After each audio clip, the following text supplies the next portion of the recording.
ओम शांति। राजयोगी जीवन की आधारशिला ब्रह्मा भोजन, इस बुक से हम सभी सुन रहे हैं। आज हम सभी सुनेंगे आदरणीय राजयोगिनी ब्रह्मा कुमारी कमलेश दीदी, सांता क्रूज, मुंबई, और आदरणीय राजयोगिनी ब्रह्मा कुमारी फुला दीदी, मधुबन, माउंट आबू। आदरणीय कमलेश दीदी ने कहा है, पानी भी शिव बाबा की याद में पियो। दीदी जी से प्रश्न पूछे हैं दो। पहला, दीदी अभी यज्ञ में मिनरल वाटर कॉमन हो गया है, इसके प्रति आप क्या बोलेंगे? दीदी जी का उत्तर, देखिए वो पानी जो नेचुरल आ रहा है उसमें बहुत अशुद्धियाँ हो गई है। कहीं भी जाते हैं प्रदूषण तो है ही, अस्वच्छता भी बहुत है, तो स्वास्थ्य के हिसाब से मिनरल पानी लेना पड़ता है, लेकिन वह भी बाबा की याद में। तभी तो बाबा और दादियों ने हमको सिखाया, पानी भी पियो तो बाबा को याद करके पियो। नेक्स्ट क्वेश्चन और लास्ट, बाबा ने ब्रह्मचर्य के साथ साथ अन्न शुद्धि की धारणा के बारे में बताया है, इसके लिए आपका क्या संदेश है? दीदी जी का आंसर है, मेरा यह कहना है कि आधुनिक जीवन शैली में अन्न शुद्धि अत्यंत जरूरी है और यह बहुत लाभदायक है। इसका पालन करना ब्राह्मण बच्चों के लिए बहुत जरूरी है। आज मनुष्य तनाव में रहता है, चिंता में रहता है, खाना भी खाएगा तो चिंता में खाएगा।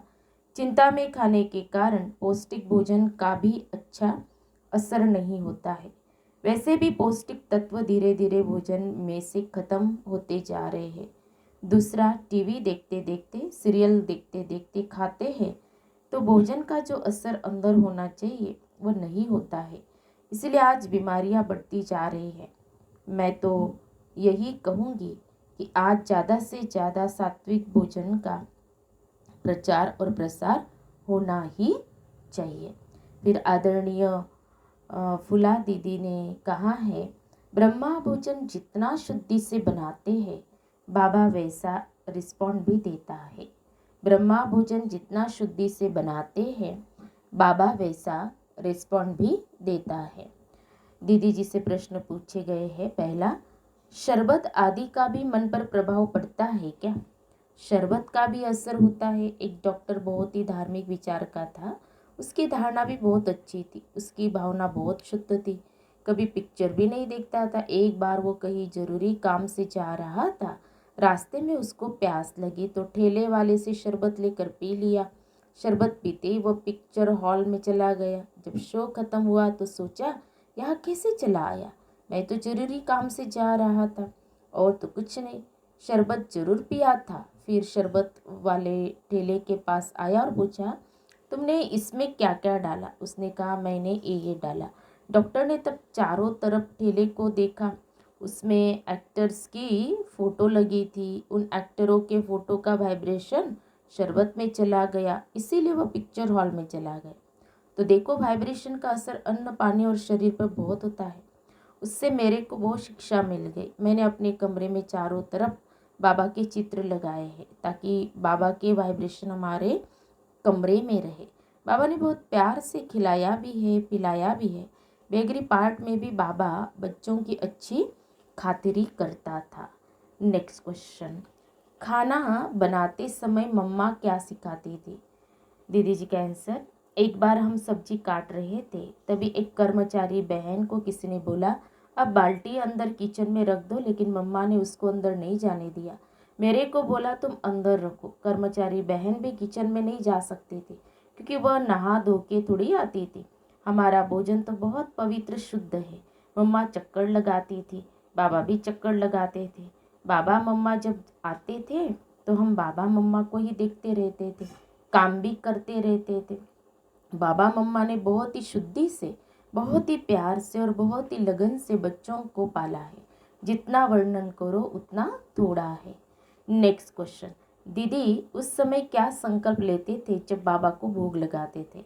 दीदी जी का आंसर है, कोई भी टोली बनाती थी ना, पहले बाबा को भोग लगाती थी, फिर मैं दूसरों को देती थी। फल की ड्यूटी मिलती थी तो जो भी फल की पेटी आती थी उसमें से पहले बाबा के नाम से निकालती थी, फिर सबको देती थी। जो अच्छा अच्छा फल होता था वो बाबा के लिए निकालती थी। जितने भी वैरायटी फल होते थे गुरुवार के भोग में रख देती थी। भक्ति में मैं भोग लगाकर खाती थी। मैं नारायण की भक्ति करती थी, सत्यनारायण का व्रत रखती थी, भोग बनाती थी बहुत सफाई से, बहुत शुद्धि से, ताकि भगवान मेरा प्यार से स्वीकार करे। पहली बार मेरी मेहनत की कमाई का पैसा आया तो सेंटर आई, भोग लगाया। मैं खुद ही खरीद कर लाई थी, खुद ही मैंने बनाया। मैंने कहा बाबा मेरा प्यार से स्वीकार कीजिए। जब संदेशी वतन में गई, बाबा ने कहा बच्ची भले मुझे भक्ति में खिलाते हैं पर मैं खाता नहीं हूँ, लेकिन उनकी भावना पूरी करता हूँ। ऐसा पवित्र भोजन मुझे आज मिला है। जितनी शुद्धि से और प्यार से खिलाते हैं ना, बाबा रिस्पॉन्ड भी वैसा ही देता है। फिर लास्ट क्वेश्चन, भोग के बारे में कोई और बात सुनाइए। दीदी जी का आंसर, मैं रोज का भोग बाबा को लगाती थी, प्यार से लगाती थी। मैंने दीदी को एक दिन बोला, दीदी हमको बाबा के लिए नए बर्तन चाहिए। दीदी ने कहा यही ठीक है ना। जब शिव जयंती आई तब हमने दीदी को फिर बोला, आज हमको नए बर्तनों में बाबा को भोग लगाना है, आप हमको नए बर्तन दो। दीदी ने कहा तुमने ऐसे दिन में मांगे हैं, मैं ना नहीं कर सकती हूँ। मेरे को दीदी ने नए बर्तन दे दिए। फिर मैंने नए बर्तनों में ही बाबा को भोग लगाया। अच्छा, ओम शांति।